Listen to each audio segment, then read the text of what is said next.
E finalmente chegamos naquele jogo que era o mais aguardado para muitos da rodada, para mim era um jogo que muita gente imaginou, né? Que seria um jogo, pô, com gol de um lado, gol do outro. A gente viu um outro tipo de jogo. Até vi no final, tava vendo o jogo na transmissão da TV e tal, e aí teve uma galera que criticou o jogo, falando que decepcionou, o jogo foi decepcionante. E aí teve uma galera que falou: não, cara, o jogo entregou algo bem interessante. Eu tô mais pra essa galera que viu com um óleo, com um copo meio cheio. Porque assim, o jogo de ontem, Piero, era um jogo de dois times lutando pelo título, se enfrentando pela última vez na competição, ou seja, o resultado ele teria um impacto muito sério ali para a sequência, de duas das melhores defesas do campeonato. A do Flamengo é a melhor, a do Cruzeiro é a segunda melhor, junto com a do Palmeiras. Não coincidentemente são os três que estão lutando pelo título. E quando tem um jogo decisivo, jogo único ali, cara, às vezes não é esse jogo que a gente imagina que, sabe, que vai ter gol, virada e virada de novo. É jogo de muita intensidade. E, justiça seja feita, Piero, os dois goleiros aparecendo muito bem quando precisaram.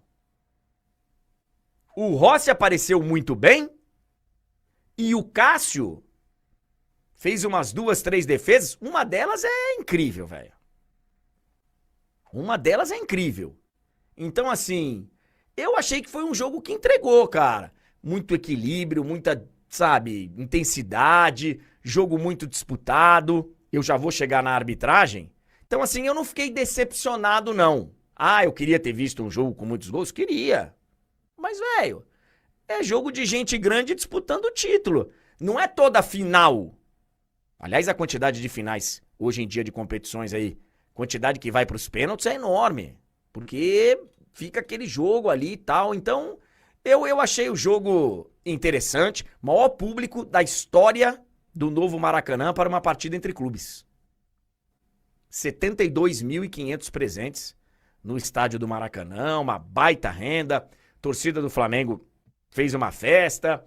A do Cruzeiro fez muito barulho também marcou a sua presença. Individualmente, eu acho que vale a gente destacar mais uma grande atuação do Matheus Pereira. Joga muito. Cara, eu assim, ó, eu tava esperando o Matheus Pereira em algum momento, pelo menos ter uma chance, já que o Ancelotti falou que ia fazer testes. Enfim, gostei do que vi e no tão aguardado jogo entre Flamengo e Cruzeiro, deu Palmeiras, Piero. É, o Palmeiras tem que vibrar com esse resultado mesmo. Cara, eu vou te falar, André, eu gostei bastante do segundo tempo. Achei um jogo bem jogado. O Cruzeiro é um time que sempre te coloca em perigo, né? Com poucos toques eles chegam na cara do gol, isso é um mérito do Cruzeiro. E mostra como o Cruzeiro levou o jogo do Vasco de uma maneira muito ruim. Ali o Cruzeiro competiu pouco e deixou pontos pelo caminho contra um Vasco que jogou bem aquela partida, mas mostra como o Cruzeiro é capaz de competir num nível muito alto. O brasileiro do Cruzeiro, assim, é impressionante e o time segue mostrando que tem que sonhar com o título mesmo. Primeiro tempo foi muita, cara, porradaria, André, eu achei. Muito tenso, entradas fortes, assim. O juiz começou a amarelar e aí, sentindo que ia perder o controle do jogo, começou a apitar tudo e aí o jogo fica muito mascado. Então foi um primeiro tempo de... O jogo tava interessante em termos estratégicos, mas muita porrada. E toda hora falta, e toda hora parado, e o jogo não fluía. O segundo tempo fluiu mais. Então, assim, foi agradável. Poderia ter ido para qualquer um dos lados, assim, teve chance para os dois lados. Achei que o Cruzeiro, pela estratégia e por ser um jogo fora de casa, acho que até sai com um gostinho melhor da partida, né? Óbvio. Pô, jogar no Maracanã, sair com empate, fica melhor pro Cruzeiro do que pro Flamengo. Mas foi um bom segundo tempo. Acho que fica pro futebol, assim, pra quem assistiu um grande segundo tempo. Quem tava torcendo, aí acho que fica com um gostinho amargo dependendo de como tava a expectativa pro jogo, né? Eu vou chegar na arbitragem já, queria falar do final do jogo, né? Porque tem uma parte da torcida do Flamengo que vaia, né? Vai. Vaia bastante, inclusive, o time. Tem até um contraste, eu vi um vídeo no Instagram aí, sei lá, com a torcida do Flamengo vaiando e a torcida do Cruzeiro comemorando, time de guerreiro e tal. Claro, você vai arrancar um empate do Flamengo no Maracanã, não é todo mundo que vai conseguir. Eu não sei se para a situação do campeonato, aproveitando o confronto direto, se o Cruzeiro não precisava ganhar, mas é evidente que empatar com o Flamengo lá nunca pode ser considerado um mau resultado, a não ser que seja ali no mata-mata e você tenha perdido o jogo em casa, enfim. Mas o normal é você comemorar, você sair mais satisfeito quando você empata com o Flamengo fora de casa. E assim, cara, o torcedor, ele tem uma maneira muito particular de se comportar e tal. Né, torcedor é torcedor, é passional, Mas tem situações do torcedor que a gente, quando tá de fora, quando a gente tá um pouquinho mais longe, que a gente consegue analisar com um pouquinho mais de frieza e entender, mas não necessariamente concordar. A gente falou bastante sobre isso recentemente aqui, por exemplo, quando a torcida do Palmeiras, foi pra cima do Abel, do elenco, e bomba, e pressão. E, mesmo entendendo, os torcedores do Palmeiras tinham, 2 eliminações e vice-campeonatos lá, um vice-campeonato, uma eliminação pro rival, na situação que tava, a gente já falou muito sobre isso. A gente acha exagerado, eu acho exagerado, mas entendo o torcedor. Ontem foi mais uma dessas situações. Eu acho exagerado. Cara, um jogo de 2 times lutando pelo título, o goleiro do outro lado pegou pra caramba, o meu também pegou, chumbo trocado, irmão. Chumbo trocado. Empatou. Né? Você não vai ganhar todos os jogos. Você não vai ganhar todas. Tem um adversário do outro lado que tá lutando pelo título, que também tem qualidade, que também tem individualidades. Então assim, eu acho exagerado. Entendo, ok, o torcedor meteu 70 mil pessoas lá. Queriam ver o time ganhar. Só que o que eu tenho de sensação, Piero, é que parte dessa torcida ficou na seguinte expectativa: nós vamos amassar o Cruzeiro. Então, o cara foi pro estádio com essa expectativa. Vamos amassar o Cruzeiro. E velho, não é assim, né? Às vezes parece que a torcida do Flamengo vive numa realidade em que o time é como se fosse o PSG no Campeonato Francês, sabe? E todo jogo é um jogo protocolar. E você vai no Maracanã pra assistir seu time ganhar e não pra tentar ajudar ele a ganhar, né?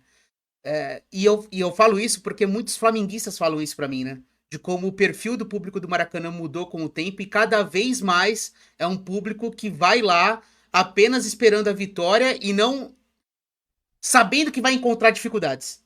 E nessas acaba cometendo alguns exageros. Por exemplo, pegar no pé do Samuel Lino. Cara, tudo bem. Ele foi a contratação mais cara da história do Flamengo. Beleza, mas calma, cara, calma. Ele teve boas sequências. Não é que ele jogou mal. Até o Felipe Luiz, ontem na coletiva, ele fala, né, sobre o número de perdas, porque ele é um cara que tenta muito, que dribla muito. Jogadores que driblam, que tentam, acabam perdendo mais bolas, é natural disso. Cara, mas eu acho que a torcida do Flamengo ela tem que, às vezes, voltar um pouquinho pra realidade, porque o time é muito bom, cara. O time é muito bom, o time é muito bem treinado, o time é competitivo, e eu concordo. Tem jogos em que a frustração ela é natural. Você demonstrar uma insatisfação é do jogo, cara. E cada torcida tem o seu perfil. A torcida do Flamengo é uma torcida que cobra o futebol no mais alto nível, porque gosta do futebol bem jogado. Beleza, é do jogo.